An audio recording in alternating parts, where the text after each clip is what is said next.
Hi guys, it's Sean from Gaslec. I just want to run through a couple of videos with you about boilers and how they work inside and the different components. This isn't designed as a self-repair video. Gas safe rules say that if you're going to work on a boiler you need to be gas safe registered for lots of different reasons, and the main one is obviously for safety, because you are obviously dealing with an item that combust gas, and it has various levels of carbon monoxide, so there are risks that go with it. So what we've got here is probably Britain's most common boiler, which is the Worcester Greenstar. It comes in a couple of different types. This is a combi, so we've removed this, and I think we fit the Valent actually, and we took this old boiler out, so before it went off to the scrappy I thought I'd retain it and break it down and show you what's inside and how it works. So we call this is called the heat exchanger, and we call this the kebab heat exchanger because it's round and it looks a bit kebabby as it comes through. Do apologise, I've got a bit of a cold at the minute. So that's our gas valve there in the top part, and that's our fan. So, and then the flue part comes at the bottom there, and it comes up, and then there will be a flue at the top, either a vertical or a turret that goes out for the rear flue there. So that's already been taken off and thrown away, so I can't show you that part.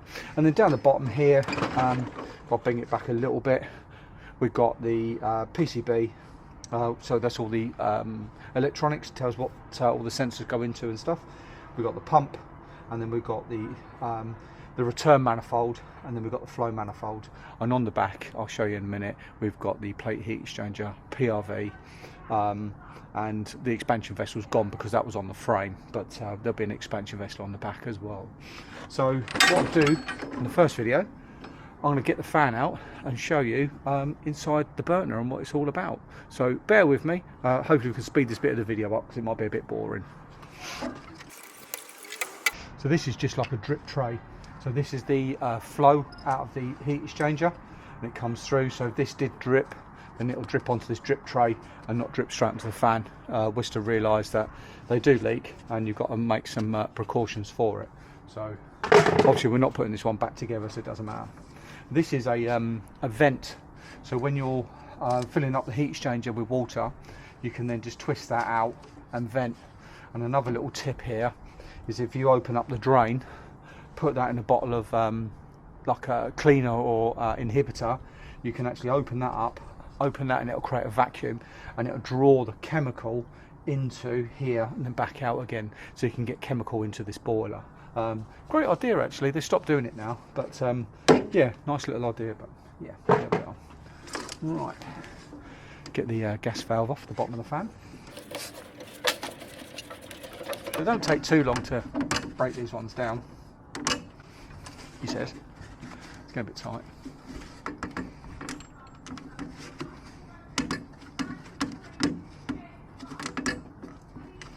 Good old Worcester, they do like a plastic fittings.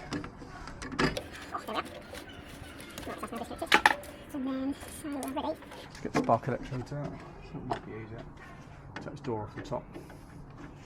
This helps us get down to the top of the heat, into the heat exchanger for the baffles.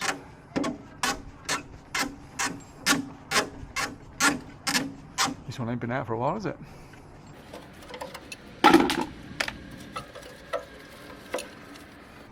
It's a bit easier when they're actually on the wall, they don't wobble about as much.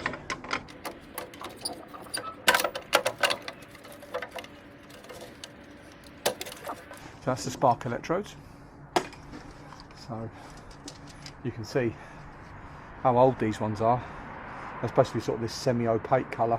They've gone white and they've gone brittle. You see that all breaking up there, completely failed. Super. And the same for the flame sensing as well. You can see that's all broken up and gone wrong. Right, let's get this. Get the fan out next.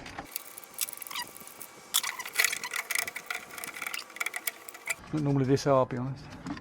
I'm trying to stop things from falling over. Bingo. So this is the Worcester fan.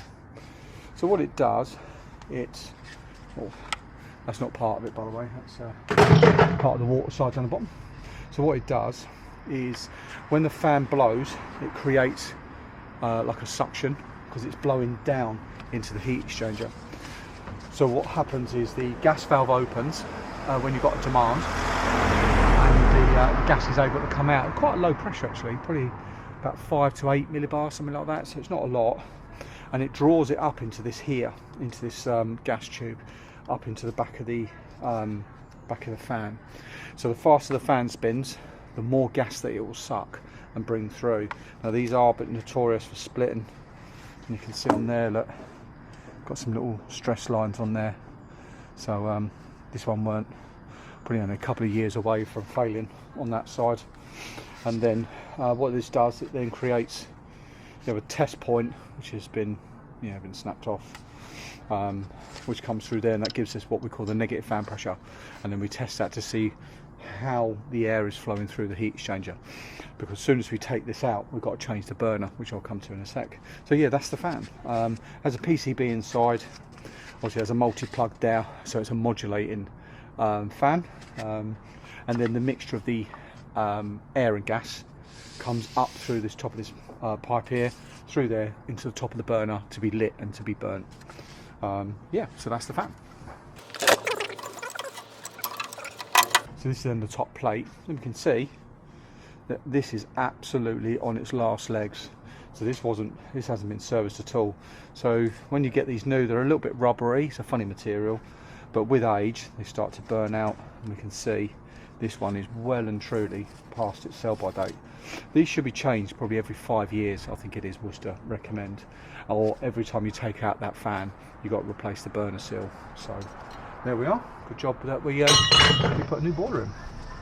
And then this is then the burner itself, comes out. Oh, spark electrodes first, it'll be easier.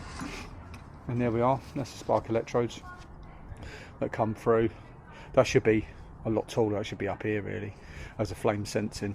So this sits in the flame and then produces about 20 millivolts to tell the boiler that the flame is lit and to carry on the process, and then it goes down to on this one here. So that will be plugged into that one. And these two here just create the spark, just like the car.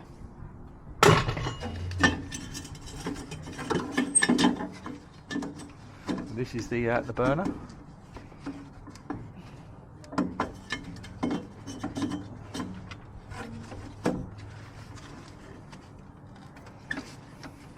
I think the boiler knows it's on its last hurrah.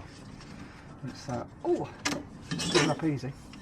And this is the burner. So the mixture of air and gas coming to the top, being blown in by the fan, and then around this outside here, this then has the gas that comes out and it's lit by the spark electrodes.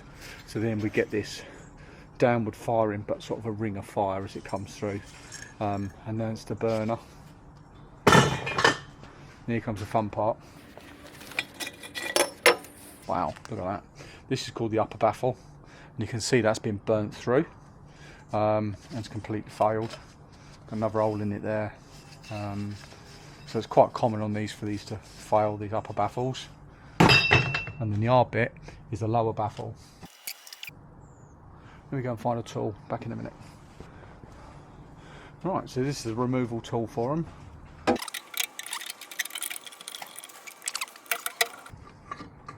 Worcesters are renowned for hurting people and cutting you, so you've got to be careful, hence why I'm wearing the gloves.